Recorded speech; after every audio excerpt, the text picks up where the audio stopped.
Itu kegiatan harian di operasional di Bluebird. Tiap hari waktu awal masuk pengemudi itu sudah ada seleksi prosesnya. Tentunya itu proses ya, awal harus ada seleksi.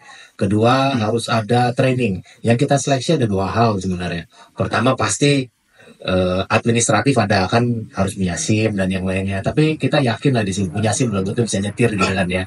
Jadi harus kita tes nyetir parkir, tes nyetir jalan, gitu ya, gimana bawa jalannya itu standar.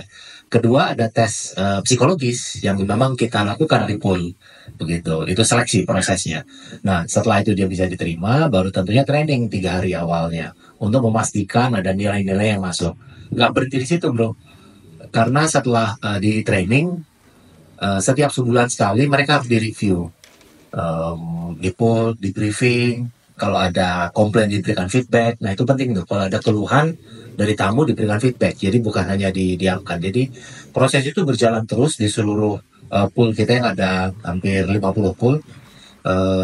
Setiap hari, karena setiap hari pengemudi ada yang masuk, ada pengemudi yang keluar. Jadi kerjaan tugasnya si manajer HR di pool tuh tiap hari training pengemudi terus, tiap hari review pengemudi terus. Emang digaji untuk dibayar itu.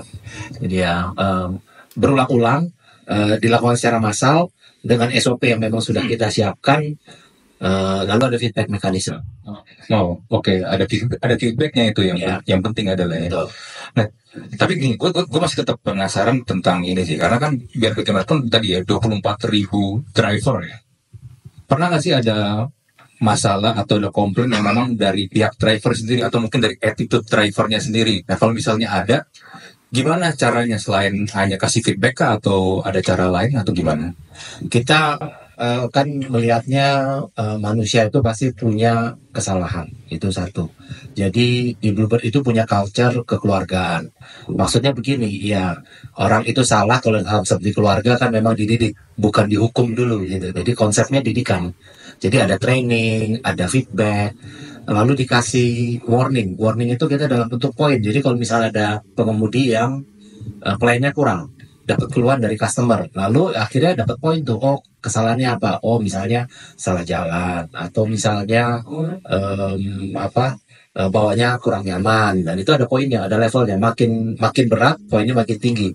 Poin itu dikumpulkan, kalau lebih dari waktu tertentu, dari poin tertentu ya harus keluar.